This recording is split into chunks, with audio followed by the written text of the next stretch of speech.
स्वार्थी का पतन होता है और परमार्थी का जीवन में उत्थान होता है। भारत देश आध्यात्मिक देश है। भारतीय संस्कृति में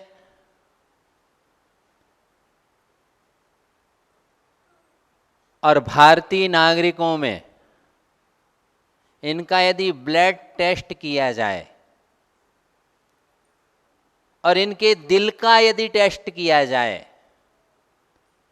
तो पूरे वर्ल्ड में जितने व्यक्ति हैं यदि दिलदार परमात्मा और महात्मा के लिए मिलेंगे तो भारतीय नागरिक ही मिलेंगे, क्योंकि यहां पर लोग श्रद्धालु अधिक हैं। जैन धर्म में श्रद्धा का महत्व है, श्रद्धा को ही सम्यक्त कहा गया है। तत्वात् श्रद्धानम, उमा स्वामी ने वहां भी श्रद्धा को ही कहा गया, तत्वों के प्रति श्रद्धा होना। और जो श्रद्धालु होगा वह सम्यक्त के प्रथम अंग निशांकित अंग को पालेगा, लेकिन श्रद्धालु होना अंध श्रद्धालु नहीं होना, मूढ़ दृष्टि नहीं होना, अमूढ़ दृष्टि होना। भारतीयों में समस्त भारत के जो भी नागरिक हैं, किसी भी धर्म के मतांतर के अनुयायी हों, उन लोगों को जरूर कितना से कितना बड़ा नास्तिक भारतीय क्यों नहीं हो, धर्म जीवन में ना करता हो, ना धर्म का किसी को करने देता हो, लेकिन उसके दिल में भी धर्म के प्रति श्रद्धा रहेगी रहेगी रहेगी।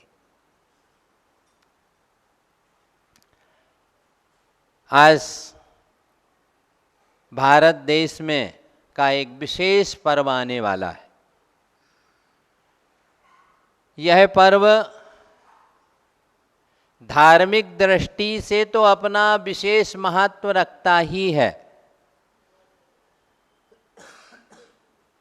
ऐतिहासिक और भौतिक दृष्टि से भी इस पर्व का एक अपने आप में बहुत महत्व है।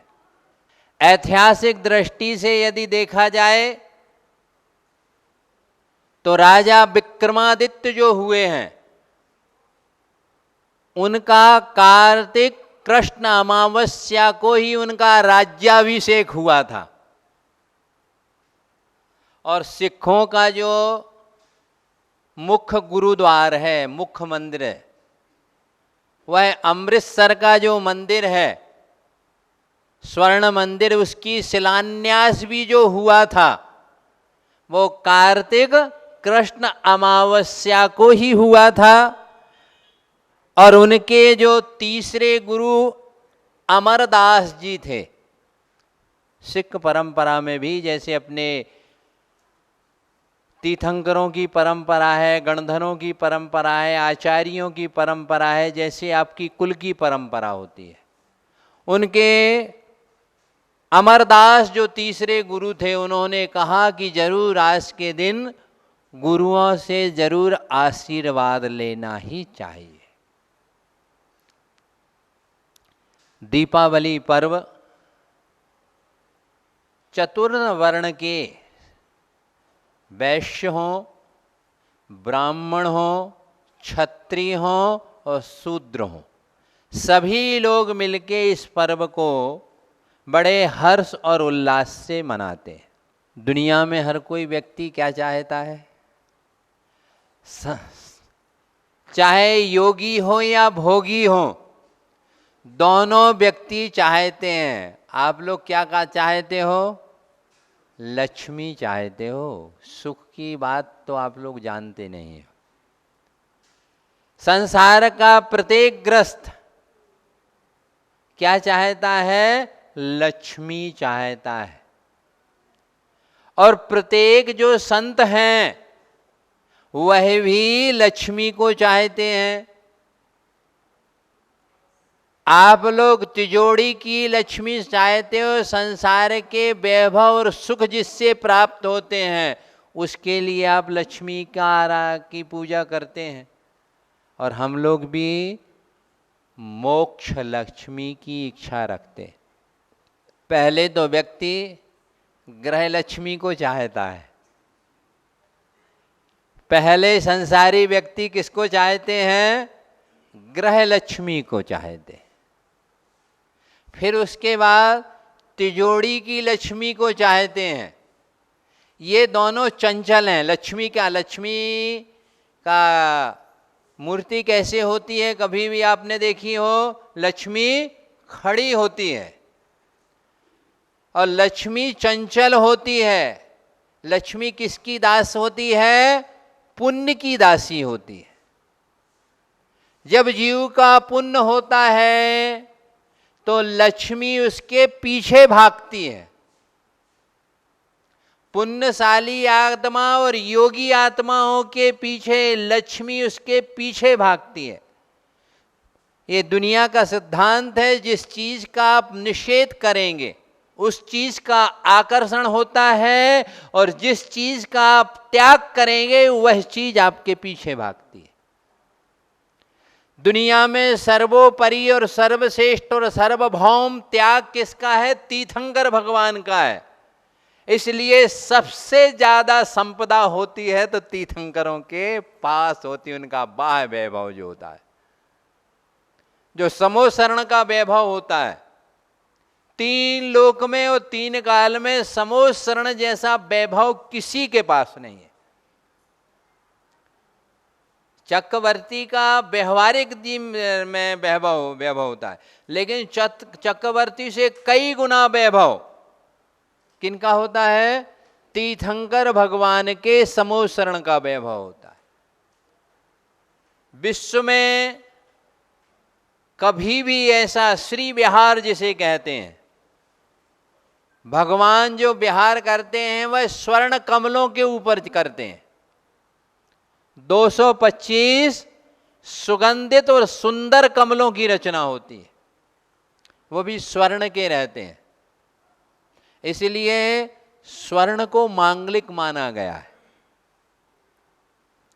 भगवान का सिंहासन भी शास्त्रों में आया है। मानतुंगाचार्य ने लिखा है स्वर्ण का भी होता है। अन्य ग्रंथों में उल्लेख आया है कि भगवान का जो सिंहासन होता है, पूज्यपाद स्वामी ने नंदीश्वर भक्ति में लिखा है कि भगवान का सिंहासन जो होता है वह स्फटिक मणि का रत्नों से और स्वर्णों से जड़ित होता है। तो संसार में लोग क्या बोलते हैं? श्रीयंत्र की जरूर अपने घर पर रखना चाहिए। और कुछ लोग श्रीयंत्र को खरीदते भी हैं और कहते हैं श्रीयंत्र के साथ कुबेर यंत्र भी रखते हैं। तो इस दुनिया में श्रीयंत्र कौन सा है? मैं तो कहता हूं इस तीन लोक में और तीन काल में यदि कोई श्रीयंत्र है तो श्री जिनेन्द्र देव भगवान की जो भक्ति करता है, इससे बड़ा कोई श्रीयंत्र ना हुआ है ना हो सकता है। और कुबेर यंत्र देखो, माल जिसके पास होता है ना, सौधर्म इंद्र भी उसे याद करता है और उसे महत्व देता है। समोशरण की रचना के लिए सौधर्म इंद्र भी पैसे वाले को याद करता है। और पैसा जिसके पास होता है वह पुण्य से आता है, याद रख लेना, ना पुरुषार्थ से आता है। पुरुषार्थ तो निमित्त है, मैनेजमेंट, पुरुषार्थ, ये सब आपकी बुद्धि, ये सब बाह्य निमित्त हैं।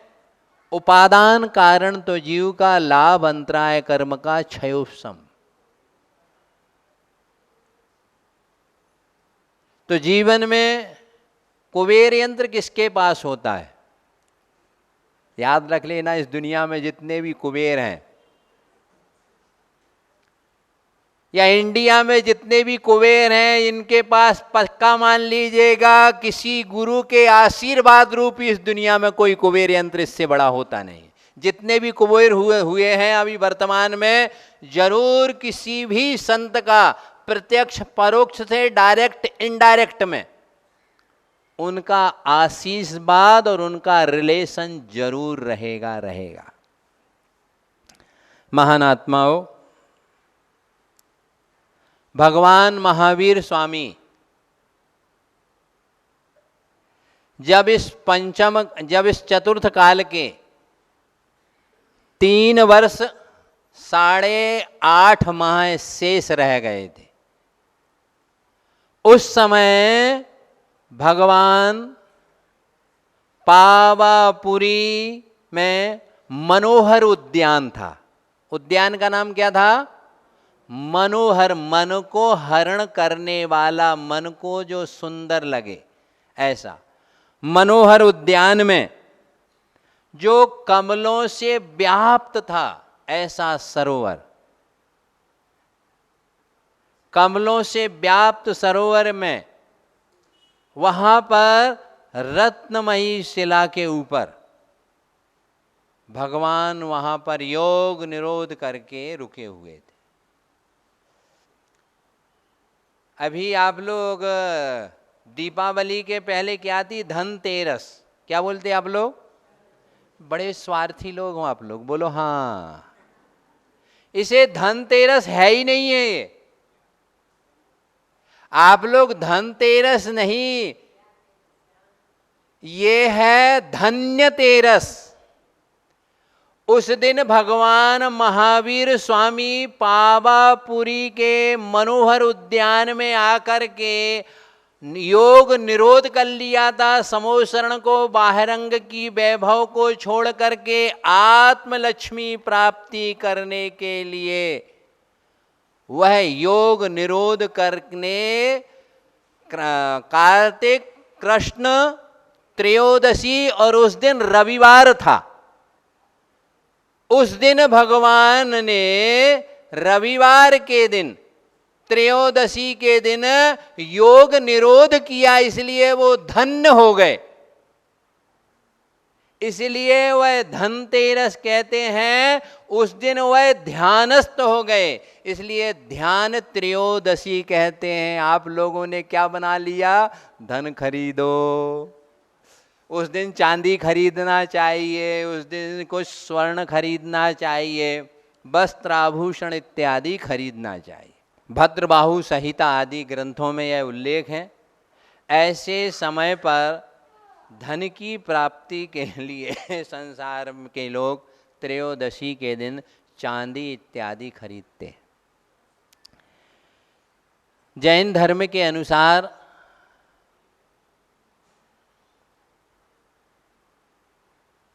त्रिलोक परिणति ग्रंथ के अनुसार और जय धवला की टीका के अनुसार और उत्तर पुराण में गुणभद्र आचार्य के अनुसार और हरिवंश पुराण आदि में जो उल्लेख आया है, कार्तिक कृष्ण चतुर्दशी की रात्रि का जब अवसान होता है और अमावस्या की प्रातः काल की प्रत्यूष बेला पर भगवान महावीर स्वामी अपने अघातिया कर्मों को नष्ट करके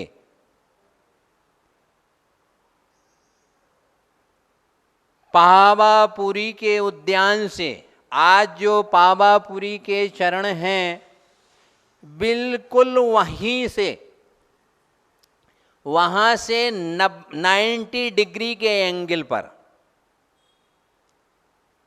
वहां से जहां पर चरण बने हुए हैं, वहां से बिल्कुल भगवान ऋजु गति बोलते आगम में उसे, ऐसे वहां से सीधे सिद्धालय चले गए। ऐसे समय पर जरूर ऐसे स्थानों पर जाके, ऐसे समय पर जाके जरूर भगवान का ध्यान करना चाहिए। आज भी हम ध्यान से कर्मों की निर्जरा कर सकते हैं, पापों को पुण्य में बदल सकते हैं।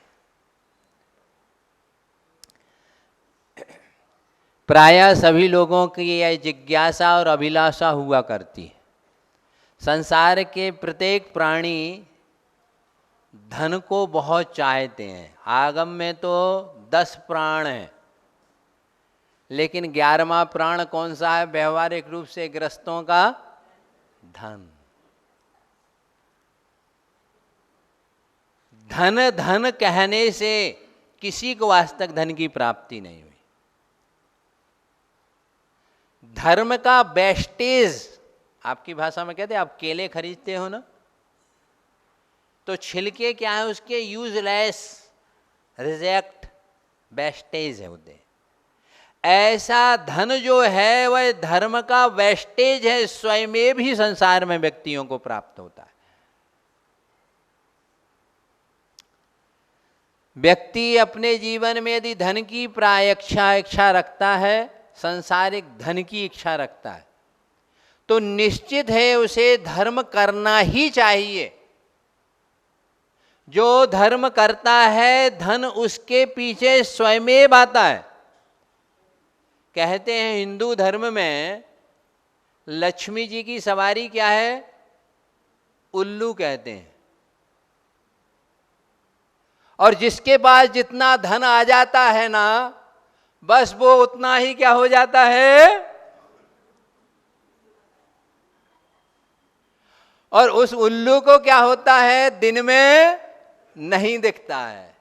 इसलिए धन के अंधे जब व्यक्ति हो जाते हैं, जब धन में व्यक्ति अंधा हो जाता है, तो उसे धर्म भी नहीं दिखता है, उसे भगवान भी नहीं दिखते हैं, और उसे अपने वाले भी नहीं दिखते हैं। ये धन का है नशा है। इसलिए संसार में सभी लोग धन ग्रस्त जीवन में आवश्यक है और धर्म अनिवार्य है। सभी लोगों को इस वर्ष 19 अक्टूबर को प्रातः इस बार चित्रा नक्षत्र आ रहा है। जैन धर्म के अनुसार से भगवान जो मोक्ष गए हैं वो स्वाति नक्षत्र में गए। पिछले वर्ष जो दीपावली थी उस समय स्वाति नक्षत्र था, और अगले वर्ष जो आएगी उस समय भी स्वाति नक्षत्र है।